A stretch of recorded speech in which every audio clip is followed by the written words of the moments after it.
घटना है, आजादी के पहले की बात है, जब बंटवारा नहीं हुआ था उस समय की बात है। सिंध प्रांत में दो सिंधी भाइयों की जौहरी की दुकान थी। ध्यान देना साथ संगत, दो सिंधी भाई, उनकी ज्वेलरी की दुकान। उस समय अंग्रेजों का राज। सिर्फ 10 मिनट की और साकी है, फिर समाप्ति करेगा दास। ध्यान से सुनिए कि कैसे दुख हमारी अवस्था को बदलता है, कैसे दुख हमें गढ़ता है। दुख अगर हमारी सोच बदल जाए, सोचने का ढंग बदल जाए, तो दुख ही सुख लगने लग जाता है। प्यार से बोलिए धन गुरु नानक। वाणी कहती है सुख दुख इस मन की बिरथा। वही चीज जिसमें से दुख नजर आ रहा है, अगर तेरी सोच बदल गई तो वही चीज में से तू सुख प्राप्त कर लेगा। प्यार से बोलिए धन गुरु नानक, धन गुरु नानक, धन गुरु नानक, धन गुरु नानक। दो सिंधी भाइयों की दुकान, अंग्रेजों का जमाना। एक अंग्रेज ऑफिसर अपनी घरवाली के साथ गहने खरीदने आया। तकरीबन 3-4 घंटे तक गहने देखता रहा पर खरीदा कुछ नहीं। प्यार से बोलिए धन गुरु नानक, धन गुरु नानक। एक सिंधी भाई थोड़ा चिढ़ गया, कहने लगा 4 घंटे व्यर्थ गवा दिए मेरे, अगर कुछ लेना नहीं था तो आए क्यों। वो अंग्रेज अफसर नाराज होकर उठकर जाने लगा। उसकी घरवाली का पैर दरवाजे पर अटका, गिरी, सर लगा पत्थर पर, वहीं पर मर गई। प्यार से बोलिए धन गुरु नानक, धन गुरु नानक, धन गुरु नानक, धन गुरु नानक। अब राज अंग्रेजों का, सब कुछ अंग्रेजों का। सुनवाई किसकी हो?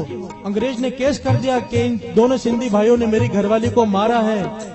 इन दोनों के ऊपर केस चला, सुनवाई हुई, तय हो गया इन दोनों को फांसी की सजा दी जाएगी। प्यार से बोलिए धन गुरु नानक, धन गुरु नानक। तारीख डाल दी कि इस तारीख को इन्हें फांसी की सजा सुनाई जाएगी, उसके बाद सजा दी जाएगी। दोनों को जेल में डाल दिया गया। ध्यान देना साथ संगत जी। अब दोनों सिंधी भाई जेल में बैठे हैं और सोच रहे हैं कि हमने ये पाप किया नहीं है, हमारे हाथों से ये अपराध हुआ नहीं है, फिर भी हमें सजा मिल रही है। इसका मतलब एक ही है कि हमारे पिछले कर्मों की सजा है। प्यार से बोलिए धन गुरु नानक, धन गुरु नानक। दद्दे दोष न देव किसे, दोष कर्मा अपनिया, जो मैं किया सो मैं पाया, दोष न दीजिए अवर जना। बाबा ईश्वर सिंह जी महाराज के वचन।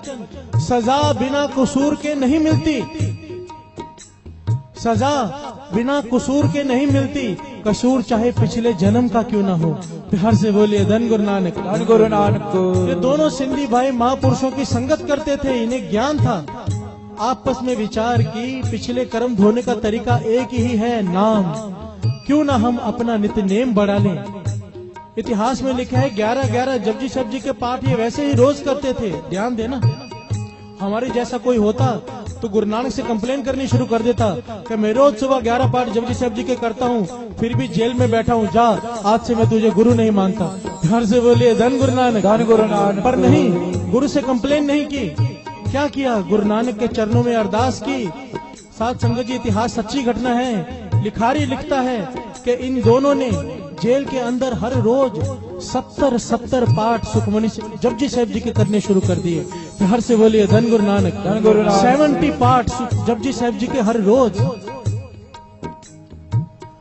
तकरीबन 15-16 दिन बीते थे, पर तक आवाज आई, एक रोशनी प्रकट हुई, उसमें से आवाज आई, घबरा मत, तुमने गुरु नानक की बाणी का सहारा लिया है, तुम्हारे पिछले सारे गुनाह माफ, तुम्हें फांसी की सजा नहीं होगी।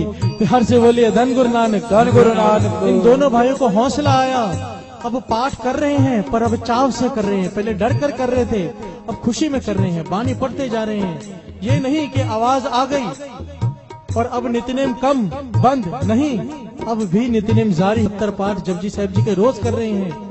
उधर जज को रोज रात को नींद में सपने आते हैं कि इन दोनों भाई निर्दोष है, इन्हें छोड़ दो, पर जज ध्यान नहीं दे रहा।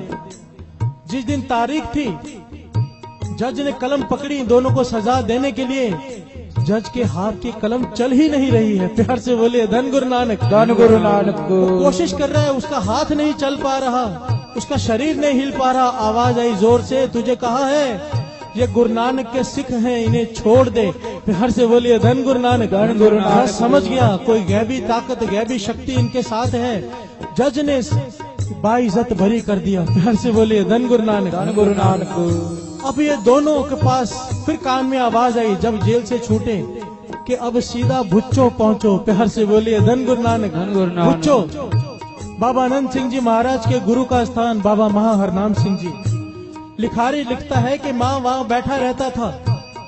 40 दिन इन्होंने भुच्चो में बिताए। बठिंडे के पास ये स्थान है। एक पेड़ के नीचे बैठे रहते थे। बाबा महा हरनाम सिंह जी संगत को बुला बुला कर कहते थे, जाओ इन दोनों भाइयों के दर्शन करो, ये ब्रह्म ज्ञानी की अवस्था को प्राप्त हो गए हैं। एक दुख ने इन्हें ब्रह्म ज्ञानी बना दिया है। प्यार से बोलिए धन गुरु नानक। धन गुरु नानक। जिस अवस्था को प्राप्त करने के लिए ऋषि मुनि कई जन्मों का तप करते हैं, एक दुख ने इन्हें वो अवस्था प्रदान कर दी है। लिखारी लिखता है कि कई बार इन दोनों सिंधी भाइयों के पास से मैं गुजरता था और इन दोनों के पास से सिर्फ 2 आवाजें मैंने सुनी। यहाँ तो इनके पास से आवाज आती थी धन गुरु नानक, धन गुरु नानक। यहाँ तो आवाज आती थी श्री जगजी साहब जी की वाणी की, एक ओंकार सतनाम कर्ता पुरख निर्भव निर्वैर अकाल मूरत अजूनी सैपंग गुर प्रसाद जप आद सच जुगाद सच है भी सच नानक होसी भी सच। कहते हैं जब भी इनके पास से आवाज आती थी तो वाणी की और ये अवस्था। तो बाबा महा हरनाम सिंह जी ने संगत को समझाया, ये जो दुख आते हैं, जो दुख गुरु चरणों से जोड़ दे वो दुख नहीं, मानो दुख के रूप में सुख है। प्यार से बोले धन गुरु नानक। धन गुरु नानक। दुख दारू सुख रोग बया। जिस दुख से परमेश्वर याद आ जाए, जिस दुख से आपका अमृत वेला बन जाए, जिस दुख से मेरे पास कितने लोग आते हैं साथ संगत जी, हमारे घर में औलाद नहीं है, कोई कहता है मेरी शादी नहीं हो रही, कोई कहता है ये, कोई कहता है वो।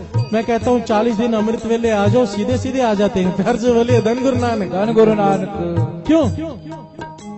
क्योंकि ये मैं नहीं कहता, बाबा आनंद सिंह जी महाराज के वचन है कि जो अमृत वेले से जुड़ गया उसकी सारी इच्छाएं पूरी अपने आप हो जानी है, कुछ करने की जरूरत नहीं। क्योंकि बबीहा अमृत वेले बोल लिया ता दर सुनी पुकार। पाशाह फरमाते हैं एक पक्षी की आवाज भी निरंकार सुनता है अगर अमृत वेले उठ के बोलता है, अरे तू तो इंसान है। जब तू अमृत वेले उठ के वाहिगुरु वाहिगुरु करेगा और समाप्ति के बाद अपने मन की अरदास गुरु नानक के आगे रखेगा, वो क्यों नहीं सुनेगा? जो चाहिए मांग लो, अमृत वेला संभाल लो। प्यार से बोलिए धन गुरु नानक। धन गुरु नानक।